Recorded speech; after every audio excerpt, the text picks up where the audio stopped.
Ashley Fetters of GQ magazine wants to thank President Barack Obama. On Wednesday, she specifically expressed her gratitude to Obama for giving her the best sex of her life. In a column titled, "Thanks, Obama, for 4 years of glorious, worry-free sex," she praised Obama for ending her fears of accidental pregnancy. Here is her basic take, quote, "Look, I don't have to tell you how quickly the fear of accidentally getting someone pregnant can kill your sex drive, but you know who's been out there for the last 8 years tirelessly waging a war on this horrible, boner-killing feeling of dread? President Obama. If you've had sex with a woman in the last 4 years and found the encounter totally, gloriously unplagued by angst about the risk of surprise fatherhood, you probably owe Barrio a moment of gratitude." See, all irresponsible people who somehow disconnect sex with the risk of pregnancy could have their biologically based fears alleviated by simply tipping their hats, so to speak, to the man who could cure it all, Barack Obama.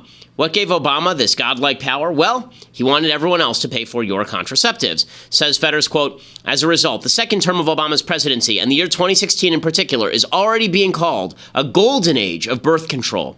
Team Obama also gifted you a golden era of fun, low-risk banging with your wife, your girlfriend, or the friendly gal who was nice enough to accompany you home from the bar. Because, surprise, turns out we're all more fun to have sex with when we're not preoccupied with the worry of not accidentally creating babies." Actually, it turns out, speaking from personal experience, sex is actually kind of fun, even when you're trying to have babies. And it's not actually up to the taxpayers to guarantee your level of fun. If you can only feel orgasmic, if you're not worried about baby making, here's a suggestion. Pay for your own contraceptives. It turns out society doesn't have much fun and much of an interest in upping your game. Plus, it turns out contraceptives don't actually protect you from the other risks associated with picking up randos in bars for a quickie. According to the CDC, STD rates are rising again. Now some stats. Despite Obama's massive coverage plan, nearly half of all pregnancies in 2011 were unintended. The rate of accidental pregnancy among poor women was 112 per 1,000, quintuple the rate among middle-class women. The accidental pregnancy rate among black women was 79 per 1,000. Yes, accidental pregnancy declined generally in slight fashion and among poor women more substantially under President Obama, but accidental pregnancy among poor women remains sky high compared to the rest of the population, which suggests that perhaps the big problem here is not access to contraceptives, but personal sexual choices. And the accidental pregnancy rate, it should be noted, has been dropping steadily since the 1980s, though it did accelerate that drop under President Obama. But there's another issue here, too. Who in the world declared that people have a right, quote, to have sex enthusiastically and fearlessly without concern about consequences on the taxpayer dime? It turns out sex often has consequences, but those consequences can be mitigated by a bit of personal responsibility. We are all capable of not putting that there without that thing on it. Contraceptives are cheap. They are widely available. And believe it or not, human beings are not animals who must have sex right now, this very minute, rather than using some self-restraint. But according to Fetters and much of the left, without Obama, we'd all be knocking each other up at insane rates. Here's what she says, quote, "In other words, some 55 million American women may have to start choosing again between low-risk sex with men and all the other myriad out-of-pocket expenses of adult life. Anxiety-free sex or dinner on the table. Anxiety-free sex or the rent. For many women, these could soon become everyday trade-offs." Seriously? Really? The average rent in the United States as of 2013 was about $1,200 per month. Let's assume the average woman in the United States has sex a couple of times per week. That's probably on the upper end, or 8 times per month. You can currently buy a 36-pack of Trojans on Amazon for under $14. So a full year of contraception, even if you're using Trojans during the non-fertile period, would be approximately $42. Realistically speaking, very few Americans are choosing between rent, $1,200 a month, and condoms, under 40 cents a pop. But when you worship government, you have to praise your God for his benevolence. And that means bowing before the big man who ensures you never have to worry about being punished with a baby. I'm Ben Shapiro. This is The Ben Shapiro Show. Alrighty, so we are going to get to people trying to burn themselves to death because Trump is going to be inaugurated. We'll be getting to Vladimir Putin doing his best Donald Trump impersonation, really, and all sorts of other goodies. But first, we have to say thank you to our friends over at Tracker. Tracker is this device that allows you to keep track of all the things that you lose. It's a coin-sized device that locates misplaced keys and wallets and bags and computers, anything in seconds. You pair it to your smartphone, you attach it to anything, and you can find your precise location with the tap of a button. Also, if you attach it to your phone, there's something in the tracker that allows it to actually override your silent the silent setting on your phone. So if you call your phone from another phone, it'll ring through if you call and the tracker is on the phone, which is super cool. It's great for me because my wife loses her phone literally every day. The tracker has been one of the handiest devices that we have, and it has saved our marriage because there's nothing more irritating to me than spending 45 minutes looking around for her phone before she discovers it's exactly where she left it, in her purse. Tracker solves that problem in about 10 seconds. And right now, if you listen to the show, you get a free Tracker Bravo with any order. You go to tracker.com, thetracker.com, THEtracker.com. You enter promo code Ben. And if you get that, if you do that, you get a free Tracker Bravo with any order. Again, it makes losing things something you don't have to worry about anymore. Thetracker.com, enter promo code Ben. That shows that we sent you. And also, it means that that you're never going to lose anything ever again. Thetracker.com/Ben. Get that free Tracker Bravo with your purchase over at thetracker.com.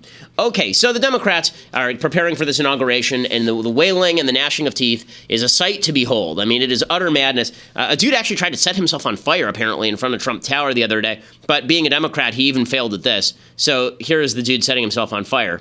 I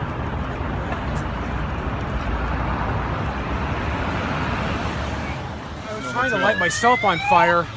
Why were you as an act of protest? As an act of protest. Protesting what? Protesting the fact that we've elected somebody who is completely incapable of respecting the Constitution of the United States. Okay, so you have to give it to the protesters of Vietnam, in Vietnam particularly. They actually set themselves on fire successfully.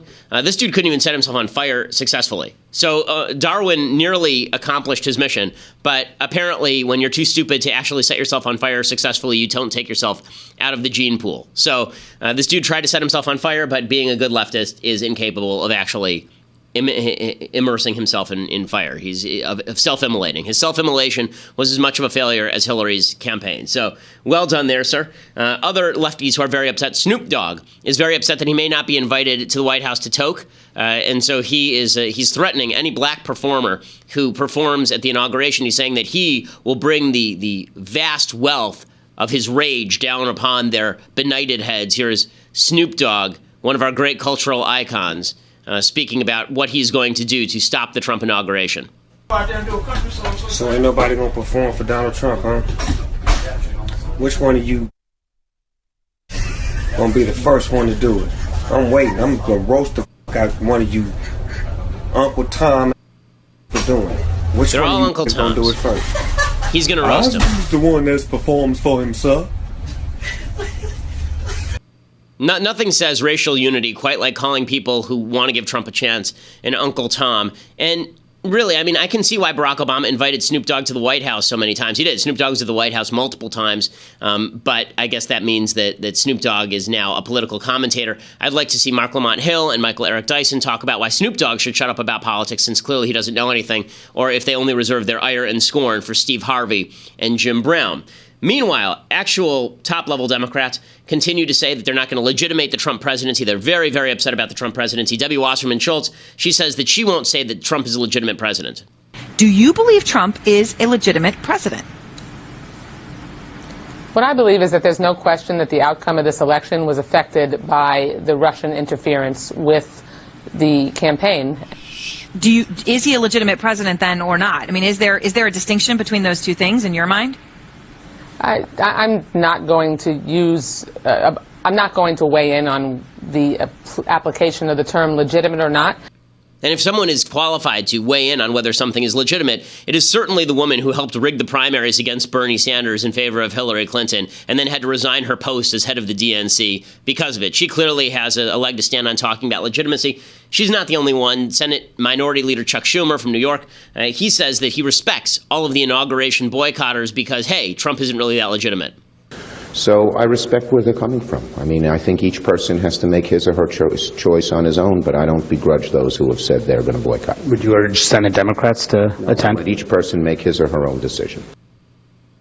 And he says that he didn't say he's going to order Senate Democrats to go to the inauguration, but none of the senators are actually boycotting because a lot of them are vulnerable, and the last thing they want to do is tick off those voters in the middle. So there is Chuck Schumer saying that this is illegitimate. So the Democrats have built up this entire big narrative about how this election was illegitimate because of Russian hacking, because of WikiLeaks sponsored by Russia hacking the DNC and hacking John Podesta's emails, and therefore this election is illegitimate and Trump's an illegitimate president. Well, along comes Barack Obama.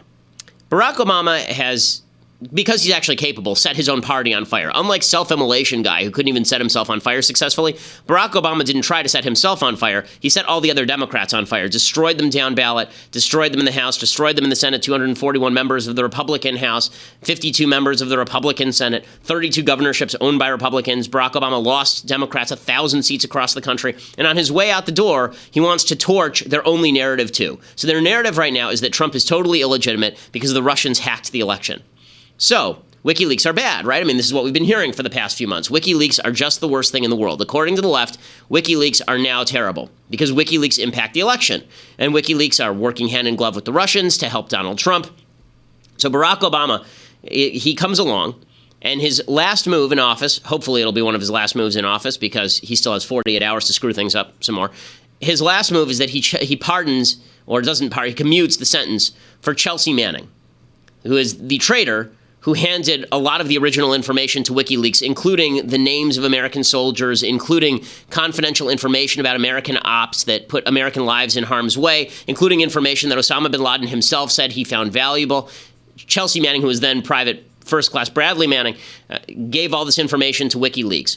And Barack Obama was the guy who was actually in office when Bradley Manning was put in jail. Then, of course, Bradley Manning decides that Bradley Manning is transgender. Bradley Manning believes that he's a woman now, and so he calls himself Chelsea Manning. So I call him Chelsea Manning now because it is possible in America and everywhere else to change your name. It is not possible to change your sex. So he is a man, and his name is Chelsea Manning if he wants to be called Chelsea Manning, just like Caitlyn Jenner is a man who calls himself Caitlyn Jenner. So just to put the transgender stuff to the side for a second. Here is the problem for Barack Obama.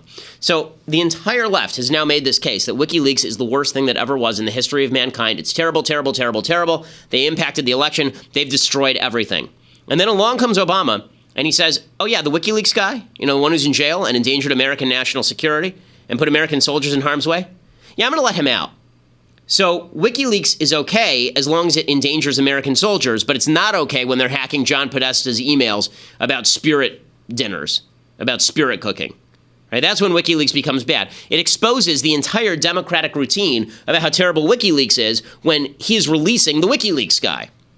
He's releasing one of the lead WikiLeakers, and his excuse for doing so is really ridiculous. He says Manning feels bad about what Manning did, which is insane. Watch how long that lasts. In 2 seconds, Manning will be hired by New York University probably to lecture about terrorism and war. He'll become a professor. And talk about. He'll be Bill Ayers.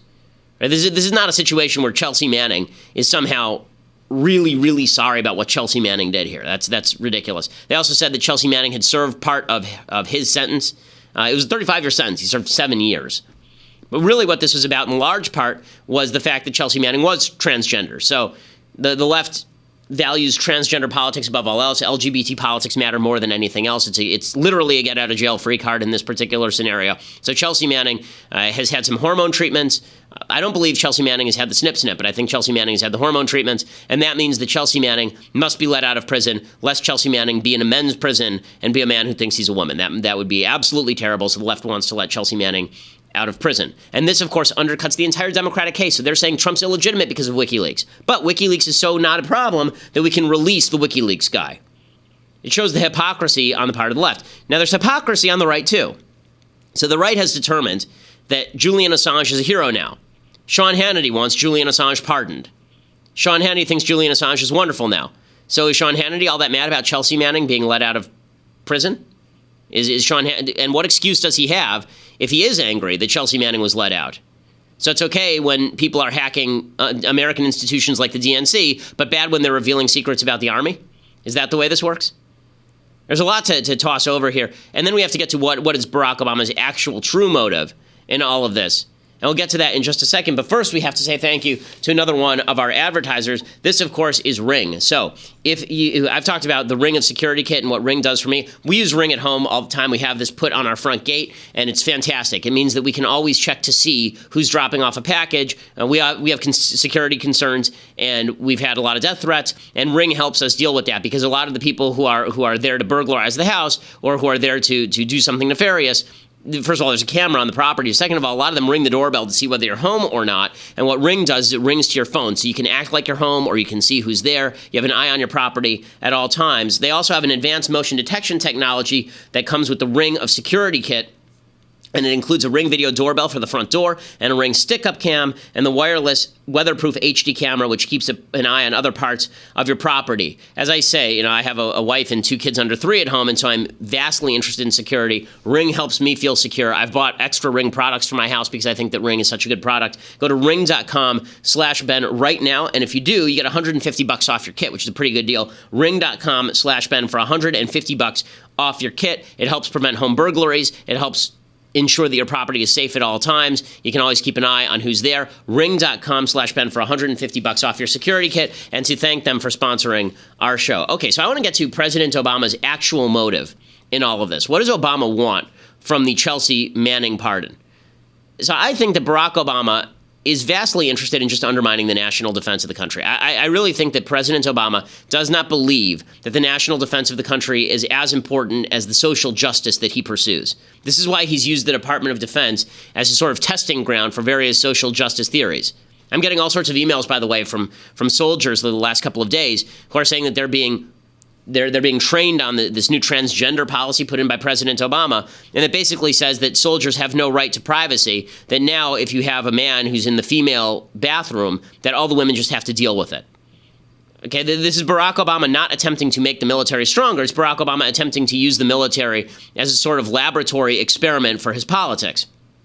And he's done this throughout. He doesn't care if he endangers the national security of the United States by sending terrorists abroad and shutting down Gitmo. He doesn't care if he endangers the national security of our allies. In fact, one of the other people that Obama pardoned yesterday, was this general, Cartwright, who helped leak to the New York Times all the information about the Stuxnet virus that Israel and the United States cooperated on in order to hamper the Iranian nuclear program. Obama pardoned that guy. Why? Because Obama hates Israel and he likes Iran. He thinks Iran should be a regional power. So President Obama, this is all part and parcel of Obama's dual goal here, which is social justice warrior stuff with the army, which makes them the happiest. I mean, if the social justice warriors can take over that repository of machismo and militarism, the U.S. military, then they can take over anything. And so Obama takes a little bit of glee in doing that. Beyond that, President Obama really doesn't care much about the safety and security of the country. He thinks that safety and security of the country is achieved through softness. He thinks it's achieved through kindness and generosity, that it's not achieved by being the scariest guy on the block, which, of course, is idiotic. But the left is beginning to realize that what Obama just did really hurts the left. Jake Tapper over on CNN, he says this Manning commutation, it really destroys President Obama's entire line that he cares about leaks, and it also destroys the entire Democratic line that they care about leaks. Commuting the sentence of one of the most notorious leakers. You could argue that Chelsea Manning did it for a good reason, to expose war crimes or whatever case you want to make, but it certainly contradicts the last 8 years of policy in terms of leaking. And it absolutely does, of course. He's not the only one saying this. Bob Menendez, Democrat of New Jersey, he's puzzled by this too. He says, I'm not sure what message this is supposed to send to WikiLeaks. We're trying to police WikiLeaks, and here you are releasing the WikiLeaker.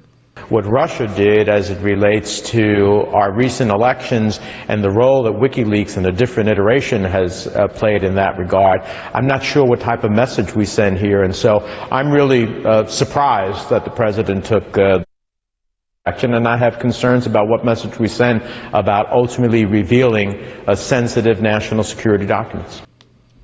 Again, the Democrats don't know what to do with President Obama, and he doesn't care about them. He only cares about his own legacy. He pleased the far left. As CNN's Jeff Zeleny said, he said, it's almost impossible to imagine this commutation happens in the first place if Chelsea Manning is just a dude and doesn't believe he's a woman.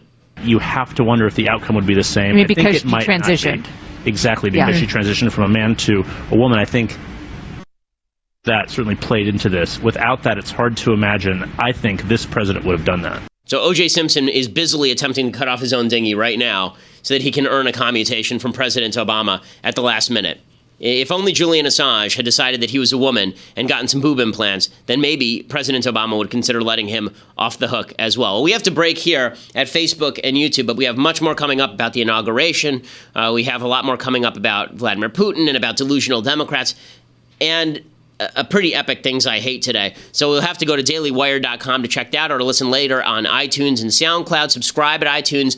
Review us at iTunes. We know you love us, so make sure that you send a 5-star review in over at iTunes if you're a fan. dailywire.com is where you subscribe. $8 a month. And for that $8 a month, you not only get to see the rest of the show live right now, right this instant. You don't have to wait for us to post it later. You also get to be part of the mailbag tomorrow. You also get a free signed copy of my book, True Allegiance. And we have some more goodies that are coming out. The Shapiro store is going to be opening in just the next couple of weeks, and we have other benefits that are coming as well. You get to see Andrew Klavan's show live in color, and his show is great as well. You get to be part of the mailbag on his show. He and I are going to start launching some additional kind of content that we're going to be putting out for subscribers only. So go to dailywire.com right now and subscribe. We are the largest conservative podcast in the United States.